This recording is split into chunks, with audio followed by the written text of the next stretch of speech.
New tonight, a Bronx man will spend 40 years to life in prison after killing his pregnant ex-girlfriend. 43-year-old Justin Soriano was sentenced today for the 2021 deadly shooting in Harlem. He was found guilty in November of shooting 31-year-old Shanice Young in the face at her apartment back in September of 2021. We're told Young was returning home from her baby shower that day. Both she and her unborn child died. A baby shower, a joyful family gathering, a mother preparing to welcome her third child. That's how the night started for 31-year-old Shanice Young in Harlem. Friends and family filled the room. There was music playing, food everywhere, and tables stacked with baby gifts wrapped in soft pink paper. Everyone was excited for Shanice. She was 8 months pregnant and only a few days away from giving birth to another little girl. Her father would later say it was a beautiful night. They danced together, they laughed. They cut the cake like families do when something special is about to happen. Nobody in that room had any reason to believe the celebration would turn into a tragedy before the night was over. But hours later, police tape surrounded a Harlem apartment building. Shanice Young had been shot in the head. Her unborn daughter did not survive, and the man accused of pulling the trigger was someone she once loved. Make it make sense. Search is on for the gunman who shot and killed a pregnant mother as she headed home from her own baby shower this morning in Harlem.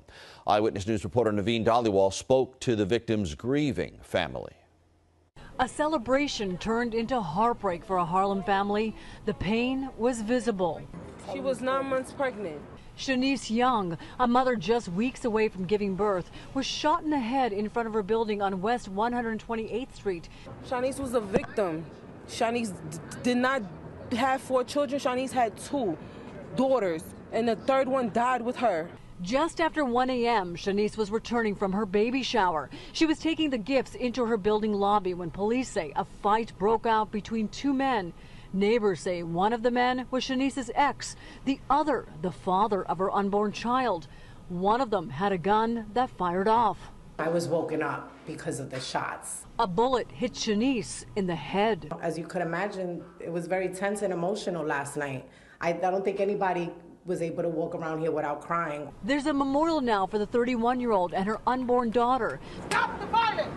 Local domestic violence activist and survivor Stephanie Warm outraged at the unnecessary loss of 2 lives. I'm upset because she didn't have to die. She didn't have to die. I'm upset because it could have been me. And so many wondering the same thing. It's scary, and it's a little close to home. And who shoots a pregnant woman in front of her kids? And this message for the shooter.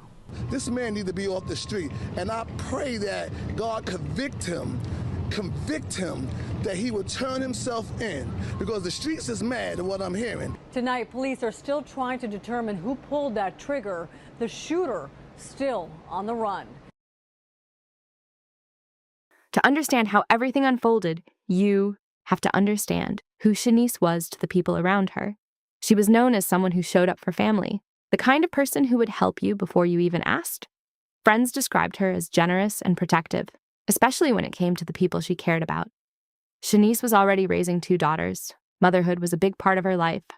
People close to her said she took that role seriously and always tried to create stability for her children. Not long before the events of that night, Shanice had gone through a painful loss.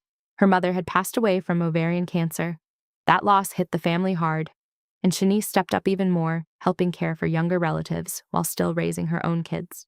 So when she became pregnant again, the baby represented something hopeful, something new for the family after a difficult period. That's why the baby shower meant so much. It wasn't just a party. It was a moment where everyone could celebrate together.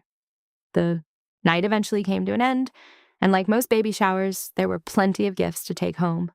Bags of baby clothes, blankets, toys, and supplies were packed into the car. Around 1 in the morning, Shanice returned to her apartment building near West 128th Street and Frederick Douglass Boulevard. She wasn't alone. Her 2 children were with her. A male friend who had attended the baby shower was there as well, along with his own children. Shanice's cousin was also present. It was a small group, just people helping each other carry things inside. They started unloading the gifts from the car. Some items were brought into the building lobby, while others were still sitting in the vehicle. The children moved in and out of the entrance while the adults handled the heavier bags. Shanice remained in the passenger seat for a moment while the others carried things inside. She was heavily pregnant, and the group was trying to make things easier for her. The atmosphere was calm.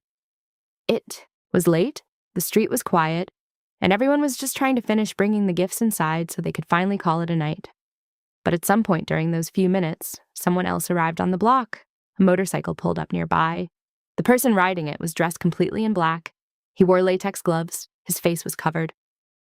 That man was 43-year-old Justin Soriano. Justin wasn't a stranger to Shanice. In fact, the two had a long history together. They had previously been in a relationship and even shared a child. But by this point, that relationship had ended. And according to investigators, Justin was not there to talk. He was carrying a loaded gun. The situation was about to change in a way nobody standing there could have expected.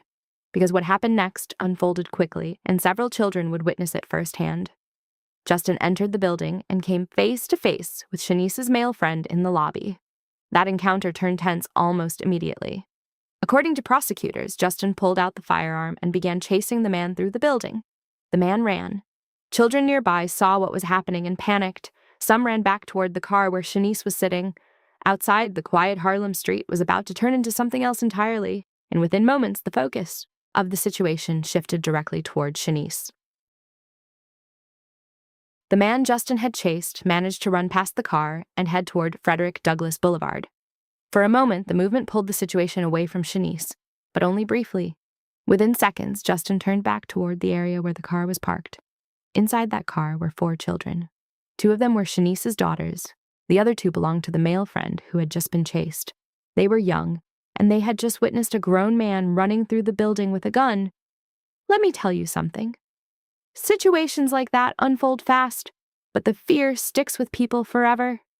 Shanice stepped out of the vehicle. She was now face to face with Justin. This was someone she had known for years, someone she had once been in a relationship with, someone who was also the father of one of her children. But the man standing in front of her that night wasn't there to have a conversation. According to prosecutors, Justin had come to the location armed and prepared. Shanice looked at him and asked a question. "Why are you doing this?" Witnesses later said Justin repeated her words back to her. "Why are you doing this?"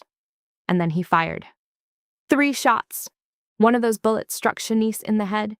She collapsed almost immediately. People nearby began screaming. The children who had been in the car had just witnessed something no child should ever see. Emergency services were called, and first responders arrived quickly. Shanice was rushed to the hospital, but the injuries were too severe. Doctors pronounced her dead. Her unborn daughter, who was only days away from being born, did not survive either. 2 lives were lost in the early morning hours on that Harlem block. Meanwhile, Justin Soriano fled the scene. For several days, investigators searched for him. Police worked leads, spoke to witnesses, and followed information from the community. Eventually, detectives tracked him to an acquaintance's home in the Bronx. He was arrested 4 days after the shooting. Authorities later confirmed that Justin had a criminal history that included several prior arrests related to drugs, assault, and resisting arrest. During the investigation, another troubling detail came to light. Shanice had previously filed 3 separate orders of protection against Justin. Her father later explained that she had been afraid of him. That meant Shanice had taken the steps people are often advised to take in situations involving relationship conflict. She separated from him and sought legal protection through the courts. But those measures were not enough to stop what happened that night. Anyways, the case would eventually move through the legal system, and the events of that morning would be examined inside a courtroom.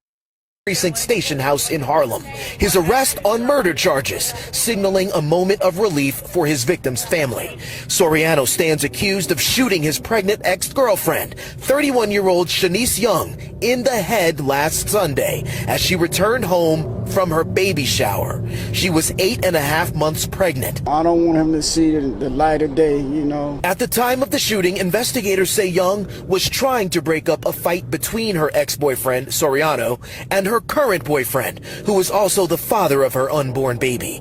It's unclear if the pregnant mother was the intended target, but for her father, Thurman Thomas, it really does not matter. A person that do that ain't got no heart. Got no feelings. So Soriano spent 4 days on the run before his arrest Thursday. Stephanie McGraw, founder of the domestic violence victim advocacy organization WARM. What we need to do is create a policy for 3 strikes you're out domestic violence defenders registry so they can be tracked, because this guy had a serious track record of domestic violence. But for Thurman Thomas, a father in mourning, there is only one thing that matters at this moment: keeping his daughter's memory alive. My daughter was beautiful, man. She was just the type of person that would take care of everybody. So that's what I remember about her, man. She was just giving, you know. For Shanice's family, the arrest brought some relief, but it did not bring their daughter back. And it certainly didn't erase the trauma experienced by the children who had witnessed everything. The case against Justin Soriano eventually went to trial in New York Supreme Court. Prosecutors laid out the sequence of events that took place outside Shanice's building that night. They described how Justin arrived dressed in black, wearing gloves, and carrying a firearm. They also detailed how the shooting happened in front of multiple children. During the trial, jurors heard testimony about the relationship between Justin and Shanice, including the orders of protection she had filed in the past. After reviewing the evidence, the jury reached a decision. On November 21st, 2024, Justin Soriano was found guilty on multiple charges. Those charges included murder in the second degree, criminal possession of a weapon in the second degree, and endangering the welfare of a child. The court later sentenced him to 40 years to life in state prison. When given the opportunity to speak before sentencing, Justin did not apologize for the killing. Instead, he focused his remarks on what he believed were constitutional violations and issues related to sentencing enhancements. There was no acknowledgement of Shanice, no statement about the children who witnessed the shooting. Meanwhile, the Harlem community mourned. A memorial quickly formed near the apartment building where the shooting occurred. Flowers, candles, and photos were placed there as neighbors came together to remember Shanice and the baby she never got to meet. For 3 days, people gathered to pay their respects. A private ceremony was held for family and close friends. The following day, a horse-drawn carriage carried Shanice's white casket down Adam Clayton Powell Jr. Boulevard. The funeral service was filled to capacity. Community leaders attended. City officials spoke about the impact of domestic violence and gun violence in neighborhoods like Harlem. Shanice's father spoke openly about the pain his family was experiencing. "I'm relieved, but I'm still distraught and sad that he took my daughter's life. You know what I'm saying? I can't get my daughter back, so I'm just numb." Friends remembered Shanice as someone who gave freely to others. They described her as the type of person who would give you food if you were hungry or a coat if you were cold. After losing her own mother the year before, she had been helping care for her younger siblings while raising her daughters. Now those daughters would have to grow up without her. According to a domestic violence support group, one of the children who witnessed the shooting later showed signs of post-traumatic stress. And that's something people don't always think about when these cases appear in the news. The trauma doesn't stop when the headlines fade. Families carry it for years. Shanice was only days away from meeting her baby girl. Instead of welcoming that child into the world, her loved ones were planning a funeral. The court delivered a sentence of 40 years to life. But for the people who loved Shanice, the loss will always feel larger than anything a courtroom can measure. And stories like this leave communities asking the same question again and again: how did it ever reach this point? Thanks for watching Gridline Crimes.